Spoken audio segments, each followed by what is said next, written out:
मनुष्य को सबसे ज्यादा जो चीज बांधती है वो कोई जंजीर नहीं होती, वो मोह होता है। और पुरुष के जीवन में सबसे गहरा मोह अक्सर स्त्री के रूप में प्रकट होता है। मैं ये नहीं कह रहा कि स्त्री गलत है, मैं ये नहीं कह रहा कि प्रेम गलत है, मैं ये कह रहा हूं कि मोह प्रेम नहीं होता। और जब मोह को तुम प्रेम समझ लेते हो तब तुम अपने जीवन की दिशा खो बैठते हो। आज का पुरुष स्त्री से नहीं जुड़ा है, वह स्त्री की कल्पना से जुड़ा है। वह स्त्री को नहीं चाहता, वह उस सुख को चाहता है जो उसे लगता है कि स्त्री उसे दे देगी। और यही सबसे बड़ा भ्रम है। स्त्री मोह का अर्थ ये नहीं कि तुम किसी स्त्री से प्रेम करते हो। स्त्री मोह का अर्थ ये है कि तुम अपने भीतर की कमजोरी को स्त्री के सहारे भरना चाहते हो। तुम अकेले हो, तुम भीतर से खाली हो, तुम स्वयं के साथ नहीं हो, और तुम सोचते हो कि कोई स्त्री आकर तुम्हें पूरा कर देगी। यही सोच तुम्हें गुलाम बनाती है।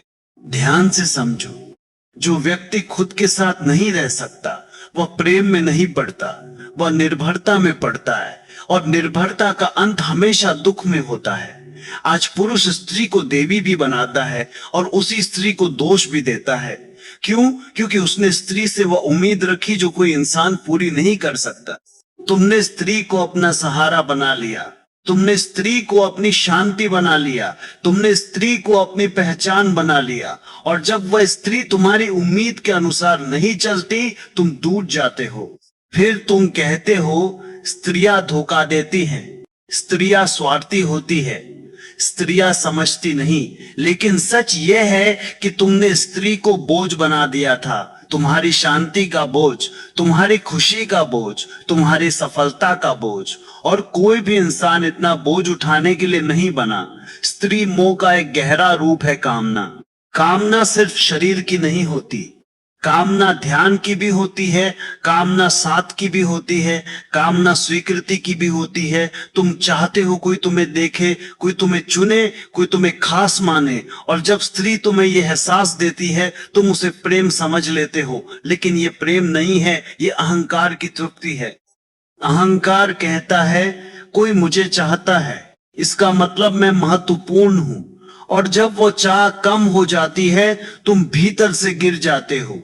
याद रखना, जो प्रेम अहंकार को मजबूत करे वो प्रेम नहीं होता, वो बंधन होता है। अब एक और गहरी बात सुनो, स्त्री मोह केवल स्त्री के कारण नहीं होता, यह पुरुष की अधूरी चेतना के कारण होता है। जब पुरुष का जीवन उद्देश्यहीन होता है, जब उसकी ऊर्जा दिशाहीन होती है, तब वह ऊर्जा कामना बन जाती है। ऊर्जा अगर ऊपर नहीं उठेगी तो नीचे गिरेगी, और नीचे गिरने का सबसे आसान रास्ता स्त्री मोह है। इसलिए पुराने समय के ऋषि स्त्री से नहीं भागते थे, वे मोह से मुक्त होते थे। वे जानते थे कि जब तक पुरुष स्वयं का स्वामी नहीं बनेगा तब तक वो किसी भी स्त्री के सामने भीख मांगता रहेगा, ध्यान की, प्रेम की, स्वीकृति की। और जो भीख मांगता है वो कभी प्रेम नहीं कर सकता। प्रेम केवल वही कर सकता है जो पूर्ण हो। पूर्ण का अर्थ ये नहीं कि तुम्हें कोई नहीं चाहिए, पूर्ण का अर्थ है तुम्हें खुद को चाहिए। आज पुरुष स्त्री में मां खोज रहा है, कोई जो उसे संभाले, कोई जो उसे समझे, कोई जो उसे गिरने ना दे। लेकिन यह स्त्री का काम नहीं है, यह तुम्हारा काम है। जब तक तुम अपने भीतर अनुशासन नहीं लाते, जब तक तुम अपने जीवन को अर्थ नहीं देते, जब तक तुम अपनी ऊर्जा को उद्देश्य नहीं देते, तब तक तुम स्त्री से चिपके रहोगे। और यह चिपकाव प्रेम नहीं कहलाता, यह आसक्ति कहलाता है। आसक्ति में डर होता है, आसक्ति में शक होता है, आसक्ति में अधिकार होता है, आसक्ति में जलन होती है। और तुम इसे प्रेम कहकर अपने आप को धोखा देते हो। इसलिए मैं कहता हूं स्त्री मोह छोड़ो। इसका अर्थ स्त्री को छोड़ना नहीं है, इसका अर्थ है स्त्री को अपने जीवन का केंद्र बनाना छोड़ो। अपना केंद्र खुद बनो। जब तुम अपने केंद्र में आ जाते हो तब स्त्री तुम्हारी कमजोरी नहीं रहती, तब स्त्री तुम्हारी यात्रा की साथी बन सकती है। लेकिन साथी वही बन सकता है जो पहले खुद चलना जानता हो। जो खुद गिरा हुआ है वह किसी और को सहारा नहीं दे सकता। स्त्री मोह छोड़ने का पहला कदम है अपने अकेलेपन से भागना बंद करो। अकेलापन शत्रु नहीं है, अकेलापन शिक्षक है। जो व्यक्ति अकेले बैठ सकता है वही व्यक्ति सही प्रेम कर सकता है। जो व्यक्ति अकेले घबराता है वह प्रेम में नहीं, डर में जुटता है। आज का पुरुष स्त्री के बिना खुद को अधूरा मानता है। यही सबसे बड़ा पतन है। जब तक तुम खुद को अधूरा मानते रहोगे, तब तक कोई भी रिश्ता तुम्हें संतुष्टि नहीं देगा। स्त्री तुम्हें सुख दे सकती है, साथ दे सकती है, प्रेरणा दे सकती है, लेकिन अर्थ नहीं दे सकती। अर्थ तुम्हें खुद खोजना होगा। और जब पुरुष अपने जीवन का अर्थ पा लेता है, तब स्त्री मोह अपने आप गिर जाता है। फिर स्त्री आकर्षण रहती है, बंधन नहीं। फिर स्त्री प्रेम बनती है, लत नहीं। यही मुक्ति है, यही जागरण है। नोट, यहाँ स्त्री मोह का अर्थ स्त्री से घृणा या स्त्री को दोष देना नहीं है। यहाँ अर्थ है आसक्ति, निर्भरता और वासना का अंधापन जो किसी के साथ भी हो सकता है। स्त्री का सम्मान, सहमति और समानता पूरी तरह आवश्यक है। पुरुष जिस चीज को सबसे ज्यादा गलत समझता है वो है अपनी ऊर्जा। वह सोचता है कि उसकी बेचैनी प्रेम है, वह सोचता है कि उसकी भूख आकर्षण है, वह सोचता है कि उसकी ललक ही जीवन है। लेकिन सच ये है कि बहुत बार वह प्रेम में नहीं होता, वह खालीपन में होता है। और खालीपन के भीतर मन एक चाल चलता है। मन कहता है कोई चाहिए, मन कहता है कोई भर दे, मन कहता है कोई पकड़ ले, मन कहता है कोई ऐसा हो जो मेरी घबराहट रोक दे। फिर पुरुष एक स्त्री को देखता है और उसके भीतर एक लहर उठती है। वो लहर सुंदर हो सकती है, प्राकृतिक हो सकती है, जैविक हो सकती है, लेकिन वहीं से भ्रम शुरू होता है। क्योंकि वह लहर अगर जागरूकता के साथ नहीं देखी गई तो वह लहर एक आग बन जाती है। और आग प्रेम नहीं होती। आग में गर्मी होती है पर शांति नहीं होती। आग में उत्साह होता है पर स्थिरता नहीं होती। आग में खिंचाव होता है पर समझ नहीं होती। इसीलिए मैं कहता हूं, कामना को समझो, वासना को समझो और ऊर्जा को समझो। क्योंकि जो ऊर्जा को नहीं समझता वह अपनी ही ऊर्जा का गुलाम बन जाता है। अब पहली बात, कामना क्या है? कामना सिर्फ शरीर की इच्छा नहीं है। कामना भीतर की अधूरी जरूरत है जो बाहर कुछ मांगती रहती है। पुरुष स्त्री में सिर्फ शरीर नहीं खोजता, पुरुष स्त्री में बहुत कुछ खोजता है। वह एक्सेप्टेंस खोजता है, वह अटेंशन खोजता है, वह कंफर्ट खोजता है, वह वैलिडेशन खोजता है, वह यह प्रमाण खोजता है कि मैं महत्वपूर्ण हूं। और जब उसे ये थोड़े समय के लिए भी मिलता है, वो उसे प्रेम समझ लेता है। लेकिन प्रेम का सबसे बड़ा लक्षण है स्वतंत्रता और कामना का सबसे बड़ा लक्षण है निर्भरता। तुम देखोगे जहां कामना है वहां डर भी है। डर की वह चली गई तो, डर की किसी और ने देख लिया तो, डर की उसने जवाब नहीं दिया तो, डर की उसने देर कर दी तो, डर की उसने मना कर दिया तो। यह डर बताता है कि यह प्रेम नहीं है, यह लत है, यह आसक्ति है, यह कब्जा है। अब दूसरी बात, वासना क्या है? वासना का अर्थ सिर्फ सेक्स नहीं है। वासना का अर्थ है उस ऊर्जा का नीचे गिर जाना जो ऊपर उठ सकती थी। ऊर्जा अपने आप में ना अच्छी है ना बुरी, ऊर्जा बस ऊर्जा है। अब प्रश्न ये है कि ये ऊर्जा किस दिशा में जा रही है। अगर तुम्हारे भीतर जीवन का उद्देश्य नहीं है तो ऊर्जा नीचे गिरती है। अगर तुम्हारे भीतर अर्थ नहीं है तो ऊर्जा जल्दी प्लेजर की तरफ भागती है। अगर तुम्हारे भीतर डिसिप्लिन नहीं है तो ऊर्जा इंपल्स बन जाती है। और इंपल्स का स्वभाव है अभी चाहिए, अभी चाहिए, अभी चाहिए। मन पेशेंस नहीं चाहता, मन तप नहीं चाहता, मन डेप्थ नहीं चाहता, मन शॉर्टकट चाहता है। इसलिए कई पुरुषों का जीवन एक चक्र बन जाता है। काम करो, थको, खाली हो, फिर प्लेजर खोजो, फिर वही रेपिटेशन। और फिर धीरे धीरे मन अधिक मांगने लगता है, क्योंकि प्लेजर से संतोष नहीं आता, प्लेजर से सिर्फ क्राविंग बढ़ती है। ये बहुत गहरी बात है। जो प्लेजर से जीता है वो कभी भरता नहीं, वह और हंग्री हो जाता है। क्योंकि प्लेजर का स्वभाव है क्षणिक चीज तुम्हें थोड़ी देर शांत करेगी, फिर तुम्हें फिर चाहिए। और फिर मन सोचता है कि समस्या बाहर है। वो कहता है सही व्यक्ति नहीं मिला, वो कहता है मुझे वो चाहिए ये नहीं, वो कहता है अगर मुझे ये मिल जाए तो सब ठीक। लेकिन समस्या बाहर नहीं, समस्या भीतर का खालीपन है। और खालीपन को किसी इंसान से भरने की कोशिश रिश्ते को बोझ बना देती है। अब तीसरी बात, पुरुष क्यों फंस जाता है? क्योंकि पुरुष ने अपने भीतर का अकेलापन नहीं साधा। अकेलापन और एकांत में फर्क है। अकेलापन दुख है, एकांत शांति है। अकेलापन तब होता है जब तुम खुद से दूर हो। एकांत तब होता है जब तुम खुद के साथ हो। जो व्यक्ति खुद के साथ बैठ सकता है वो किसी को ऑब्जेक्ट नहीं बनाता, वो किसी को अपनी भूख का साधन नहीं बनाता, वह किसी के शरीर को अपनी बेचैनी का इलाज नहीं बनाता।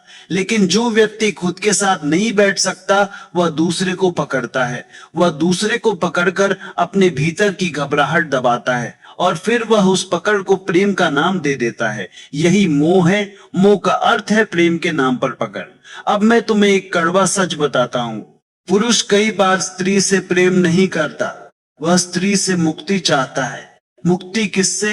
अपने भीतर की बेचैनी से, अपने भीतर की असुरक्षा से, अपने भीतर की अपूर्णता से। इसलिए वो स्त्री के साथ आते ही कुछ समय अच्छा महसूस करता है, क्योंकि उसे डिस्ट्रैक्शन मिल जाता है, उसे वार्मथ मिल जाती है, उसे अटेंशन मिल जाती है, उसे टच मिल जाता है। लेकिन जब ये सब सामान्य हो जाता है फिर वही खालीपन लौट आता है और फिर वो सोचता है अब क्या? फिर वो नई एक्साइटमेंट खोजता है, नई चाट, नई फैंटेसी, नई अटेंशन, और ये चक्र चलता रहता है। ये चक्र रिश्तों को तोड़ता है, ये चक्र मन को भी तोड़ता है, क्योंकि भीतर गिल्ट भी बनता है, भीतर शेम भी बनती है, भीतर थकान भी बनती है। अब चौथी बात, कामना और प्रेम का फर्क कैसे पहचानोगे? अगर तुम किसी के बिना अपने आप को शून्य महसूस करते हो तो यह प्रेम नहीं है, यह निर्भरता है। अगर तुम किसी को पाने के बाद भी बेचैन रहते हो तो ये प्रेम नहीं है, ये क्राविंग है।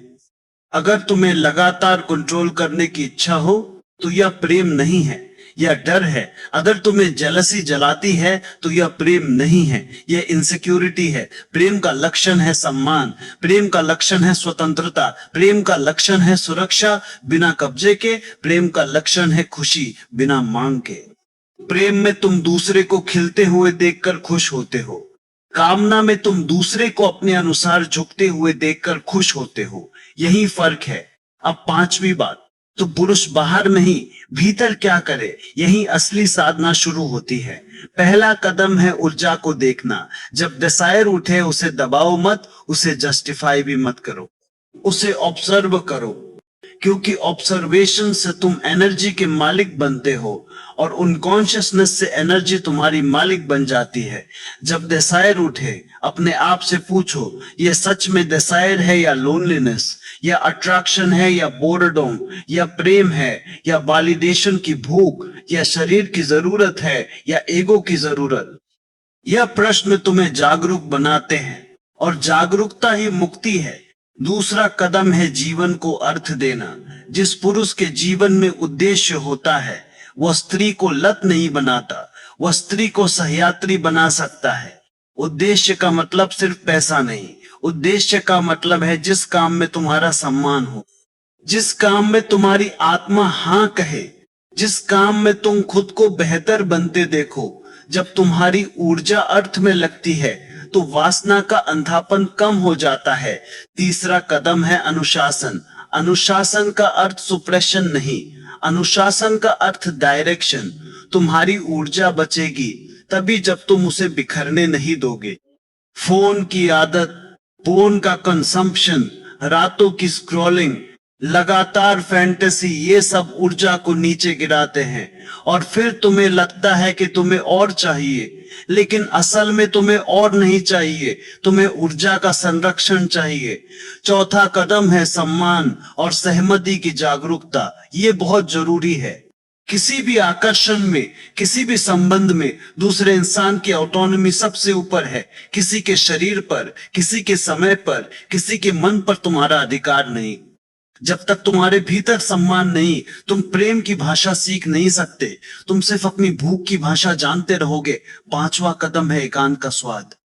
दिन में कुछ समय ऐसा रखो जब तुम किसी से नहीं मांगते, जब तुम किसी से कुछ नहीं चाहते, जब तुम बस अपने साथ बैठते हो। यह एकांत तुम्हें भीतर भरना शुरू करेगा और जैसे जैसे तुम भीतर भरते जाओगे तुम्हारी मोह की पकड़ ढीली पड़ती जाएगी, क्योंकि मोह की जड़ है भीतर की कमी और भीतर बढ़ता है जागरूकता से। अब अंत में मैं तुम्हें एक वाक्य देता हूं, अगर तुम इसे समझ लोगे तुम्हारा जीवन बदल जाएगा।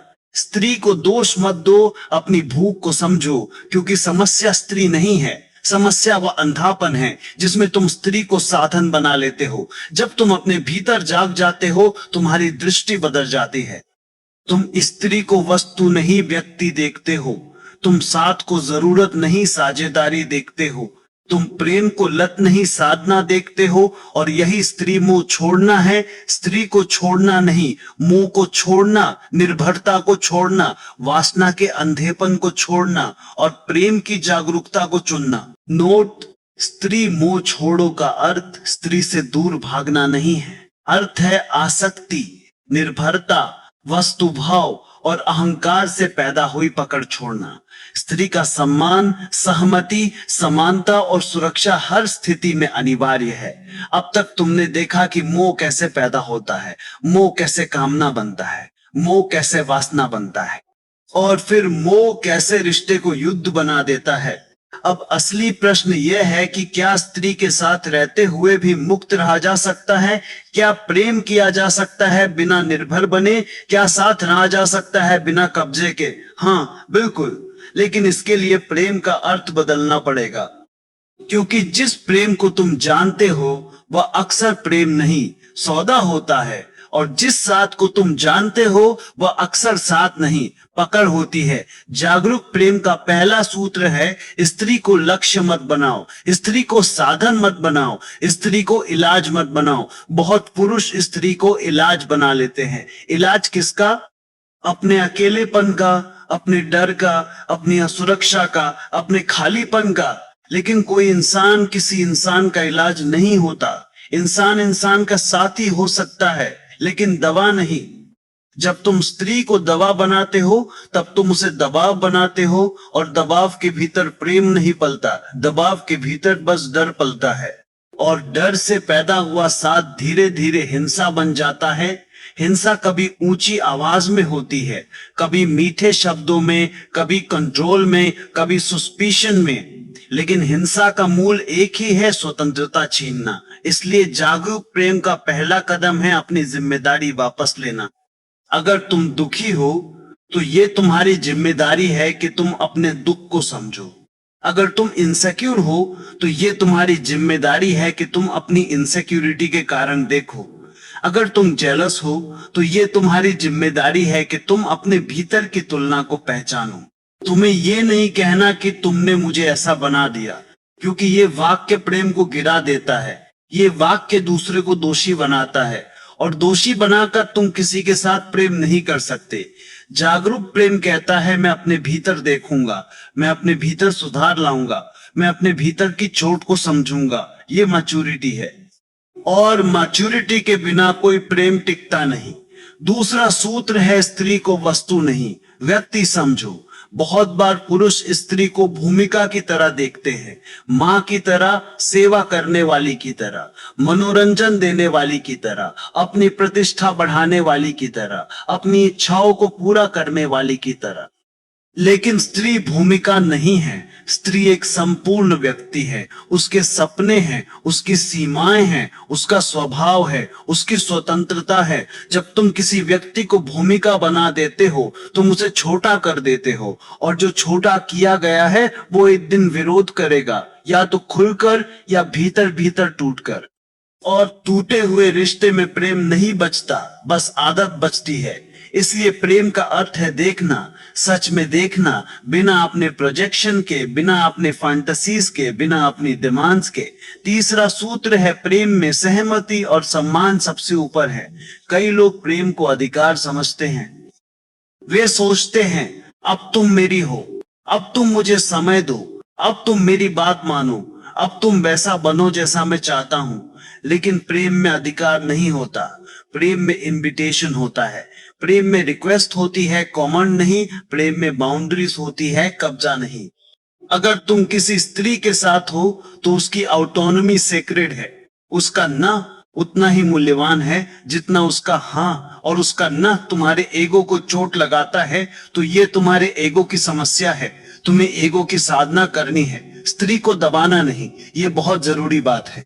क्योंकि मोह का बड़ा रूप यही है कि पुरुष स्त्री के ना को अपमान समझ बैठता है और फिर वह गुस्सा करता है, तंज करता है, गिर देता है, साइलेंट ट्रीटमेंट देता है। ये सब कंट्रोल के तरीके हैं और कंट्रोल प्रेम का दुश्मन है। चौथा सूत्र है, जागरूक प्रेम में जेलोसी को रोका नहीं जाता, समझा जाता है। जेलोसी क्यों आती है? क्योंकि तुम भीतर से खुद को कम मानते हो, तुम भीतर से डरते हो कि मैं पर्याप्त नहीं, और यह डर तुम्हें सस्पेशन देता है। तुम चेकिंग करने लगते हो, तुम सवाल पूछने लगते हो, तुम प्रूफ मांगने लगते हो, लेकिन प्रूफ से प्रेम नहीं चलता, प्रेम ट्रस्ट से चलता है। और ट्रस्ट बाहर की चीज नहीं है, ट्रस्ट तुम्हारे भीतर की स्थिरता है। जिस व्यक्ति के भीतर सेल्फ वर्थ मजबूत है वह कम जेलोस होता है। इसलिए जेलोसी का इलाज पार्टनर को बांधना नहीं, जेलोसी का इलाज है खुद पर काम करना, अपनी बॉडी, अपने काम, अपने कौशल, अपने जीवन के उद्देश्य पर, ताकि तुम्हें अपने आप पर भरोसा हो। और जब तुम्हें अपने आप पर भरोसा होता है, तुम्हें किसी को पकड़ने की जरूरत नहीं रहती। पांचवा सूत्र है, स्त्री के साथ रहना और स्त्री पर निर्भर होना अलग बातें हैं। निर्भरता कहती है मेरी खुशी तुमसे है, मेरी शांति तुमसे है, मेरी पहचान तुमसे है। लेकिन जागरूक प्रेम कहता है मेरी खुशी मेरी साधना से है, मेरी शांति मेरे केंद्र से है, और तुम्हारे साथ मैं उसे साझा करता हूँ। ये शेयर करना और मांगना दो अलग बातें हैं। मांगना कमजोरी से आता है, शेयर करना समृद्धि से आता है।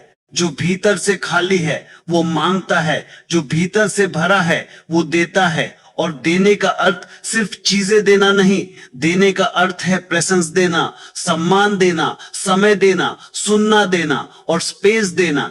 छठा सूत्र है, स्पेस प्रेम की हवा है। कई लोग सोचते हैं कि स्पेस मतलब दूरी नहीं, स्पेस मतलब ब्रीथिंग, स्पेस मतलब दूसरे का अपना जीवन भी है। अगर तुम किसी स्त्री के जीवन से उसका स्पेस छीनोगे तो वो धीरे धीरे घुटेगी, और घुटन में कोई प्रेम नहीं रहता। फिर वो रिश्ता एक जिम्मेदारी बन जाता है, और जिम्मेदारी निभाई जाती है, जी जाती नहीं। स्पेस का अर्थ है तुम उसके हॉबीज का सम्मान करो, उसके दोस्तों का सम्मान करो, उसके समय का सम्मान करो, उसके कार्य का सम्मान करो, उसके निर्णयों का सम्मान करो, और सबसे बढ़कर उसके व्यक्तित्व का सम्मान करो। क्योंकि प्रेम का अर्थ है तुम किसी को बदलने की कोशिश नहीं करते, तुम उसे समझते हो, स्वीकारते हो और साथ चलते हो। सातवां सूत्र है, जागरूक प्रेम में संवाद होता है, इंटरोगेशन नहीं। बहुत लोग सवाल इसलिए नहीं पूछते कि वे जानना चाहते हैं, वे सवाल इसलिए पूछते हैं कि वे पकड़ना चाहते हैं, वे सवाल इसलिए पूछते हैं कि वे कंट्रोल करना चाहते हैं, वे सवाल इसलिए पूछते हैं कि वे डर के कारण सर्टेनिटी चाहते हैं। लेकिन सर्टेनिटी प्रेम को मार देती है। प्रेम मिस्ट्री है, प्रेम बहाव है, प्रेम डिस्कवरी है। संवाद का अर्थ है तुम अपने भीतर का सच बोलते हो बिना दूसरे को दोष दिए।